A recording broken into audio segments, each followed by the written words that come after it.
This is my reporting, number reporting. Now listen up. I came out this so quick so you can understand it. I got very, very important news for the whole African, the whole East African. And then the news just come from Uganda. One of the guys in Uganda for the presidential. His name is Nyagagwa. I want you, you know what? Let me try to focus on this one. Now, if you are anywhere in Africa, please, especially if you are in Kenya, in Uganda, you are in Tanzania, you are in Malawi, you are in Burundi, Rwanda. This is what I need to tell you from my report, number report. If you haven't subscribed, please make sure you subscribe. And you just press that notification button, and then we go right and make sure you get my news all the time. Now, from Uganda, a guy called Munyagagwa, he came out and said that Swahili has to be banned. You know, you know what? It's just his campaign, and then his talk from his campaign that say the Swahili language is not supposed to be speaking in Uganda. He recommended that he need the Ugandan people to speak French. Yo, you know what? I want you to hear him out. I want you to hear him out. As our national, check this out. As our national language, we shall ban it. We need French instead. French has a wider coverage. Burundi, they speak French. Congo, they speak French. Rwanda, they speak French. Congo Brazzaville, they speak French. Gabon, they speak French. South African Republic, they speak French. We don't need Swahili. We need English and French. Oh, right there. The brother need English and French. He didn't mention no Chiganda. You know, I was going to be very, maybe understand that he's very clever or maybe knowledgeable. But I call this guy very stupid. I'm telling you, we came out from there long while ago. Even, listen, all the countries that he mentioned, Burundi, he mentioned Rwanda, he mentioned Central Africa, he mentioned Congo, but he didn't mention Tanzania. And strange enough, he didn't mention Tanzania. And then, you know what? Let me just remind him that since a while back, like since 5 years ago, the South African government they recommend that Swahili should speak in the whole African countries. Like in Africa, we should speak Swahili. So he banned Swahili, and then his campaign that he doesn't want the Ugandan to speak Swahili. I know I don't really blame that much of him, because you see people like this, they're so-called house Negroes. Have you heard about they say house Negroes? You guys from Uganda, the guy hopeful. Look at his name first. He's got an English name that the same name that is African name. You know what? Let me tell you guys. Advise you very simple and clear. We cannot develop if we gonna dislike ourselves. He thinks that Swahili language it actually belongs to Tanzania. No, it belongs to African people. It belongs to black people. Swahili, it belongs to each and African person. It doesn't belong to Tanzania only. Because the thing, I think it's got hurtful. He hates Tanzanians. That's why he decided he can go to white people's language. I want to give you an example from Ibrahim Traore. Ibrahim Traore has chased all French, whatever French they were doing there. Now he doesn't even like it. The Burkina Faso people to speak French. But they speak it because that's the communication language.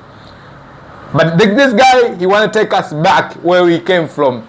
Look at, I mean, how do we really, now you can have a guy like him to be a president of a country, and look what in the country, how it's gonna go.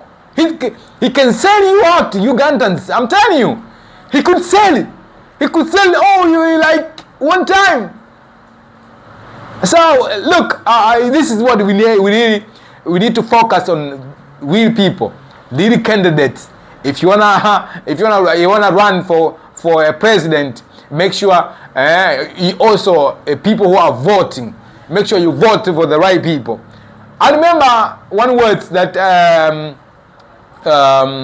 Donald Trump used on one of his campaign, one of his saying, whatever his talks. He spoke about black people. They need to be governed, or maybe go back to slavery. This is the kind of people that he was talking about. This actually, he was talking about this kind of black people. I mean, look, let me check this out. Let me tell you guys. I wanna go through comments. What people comments about him. Look, I wanna start with the first comment, and the guy is saying, this is why. A comment is coming from the st. His name is Luke, and he said this is why Museveni keeps ruling.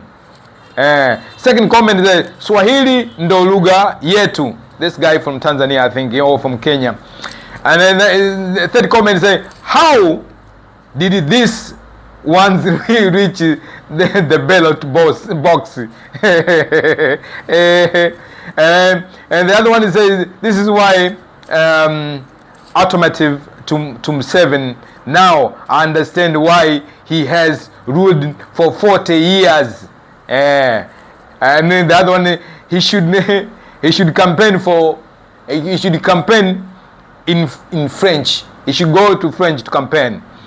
I mean, look, let me go back to my Swahili.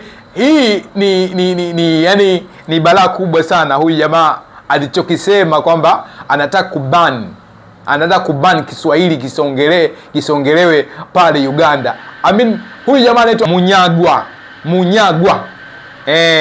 So anachokiongea kwamba hataki, akipewa ya madaraka kuwa rais wa Uganda, yeye atatoa kabisa Kiswahili.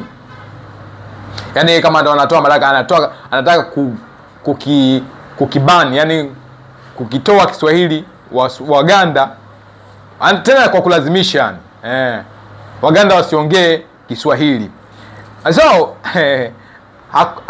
sijui ni kwa nini. Of course Waganda sio wengi sana wanaongea Kiswahili. Wanaongea English na Chiganda. I think that's their own language.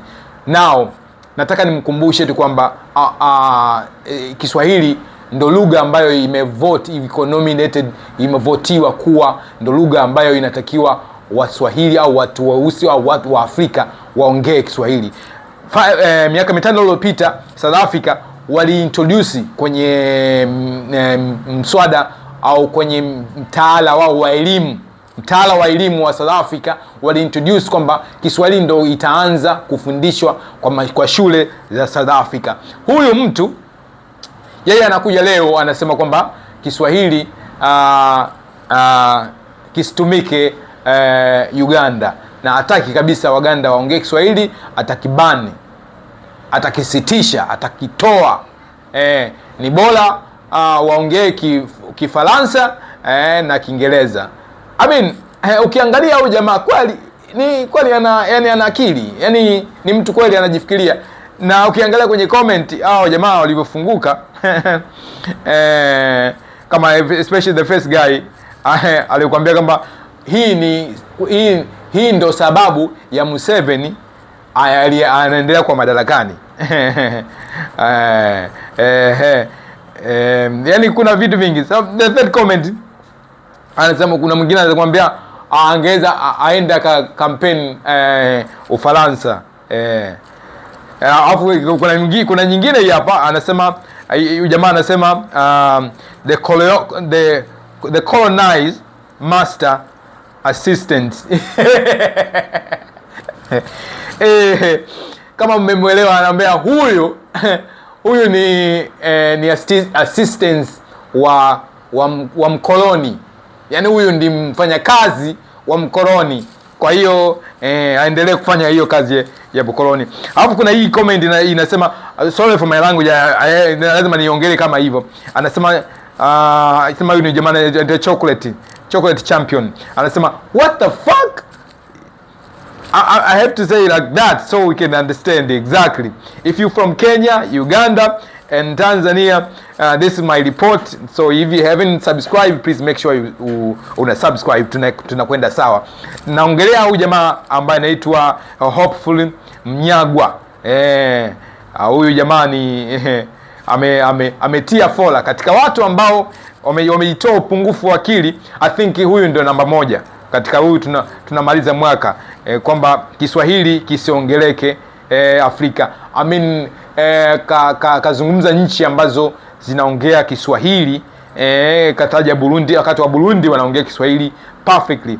Ndio wanaweza kawa wanaongea Kifaransa lakini sio sana. Na watu weusi na viongozi wa Afrika wengi wamejaribu sana kufanya Kiswahili ndio iwe lugha ya Afrika nzima, yani lugha ya kuelewana, lugha ya biashara iwe ni Kiafrika. Imagine mtu kama huyu unamweka kando na Ibrahim Traore, unafikiri Traore hata muonaje huyu mtu?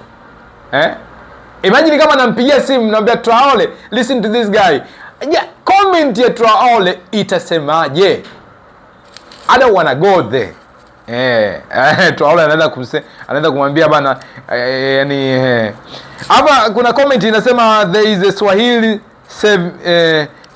Swahili saying goes by akili ni nywele. Look at this one here. This comment is Swahili. This is what actually Swahili people always they always refer when they see someone who's speaking yani rubbish like him. So they always say that akili ni nywele. And then he continue, he laughs and he continues say I don't wonder that you say cause you are a bird. Kweli jamaa na kipala huyo. Yani jamaa na kipala, kwa sababu ana kipala kwa hiyo ana nywele, kwa hiyo hana akili. There's a lot of comment, man. And then these other guys say, he laughs and they say Museveni 20 times. Yani you know what? Let me just hold on to the comment. It's got a lot of comment here, man. It's a lot of comment. I hope that I want you to please nipe comment hapo kwenye hii aya huyu jamaa ambaye ni Mganda amekikataa Kiswahili kuwa isiwe lugha ya taifa pale Uganda, na hataki bora waongee Kiingereza na French. Acha comment hapo. Ukimsikiliza huyu jamaa jinsi anavyokiponda na anavyowaponda Waswahili, na hataki kabisa Kiswahili kitumike kama lugha pale Uganda. You know what? Hii ni report ya namba. I gotta go. If you have any comment, please make sure unaacha comment. Tuendelee mbele, tuzidi kuijenga Afrika yetu, tuzidi kuwa watu ambao tunatoka kule tulikotoka kwenye ukoloni, tunakwenda mbele. Watu kama hawa wanaturudisha nyuma kwenye ukoloni, lakini hawa ni wapo. Hizi ndo tunasema kwamba sio kila mtu atakuwa sawa na mtu mwingine. Unaona bana? Kwa hiyo watu kama hatu wakuwa nao, lakini tusiwape nafasi tusiwape nafasi wakaiambia jamii maneno kama haya. Mimi naitwa Abdi Millionaire aka Mnamba, and it was a report ya Mnamba. This is Mnamba report. If you haven't subscribed on my channel, please make sure you subscribe. If you from Kenya, Uganda, Tanzania, Malawi, Burundi, you from Congo, my Congolese, my Kenyan friends, Please make sure you are subscribed my channel, and we go, and you help me develop and continue giving you number report. I gotta go, man. From Hopeful Munyagwa. This guy, should I say he's crazy? You know what? Peace, man. Till next time. Aye.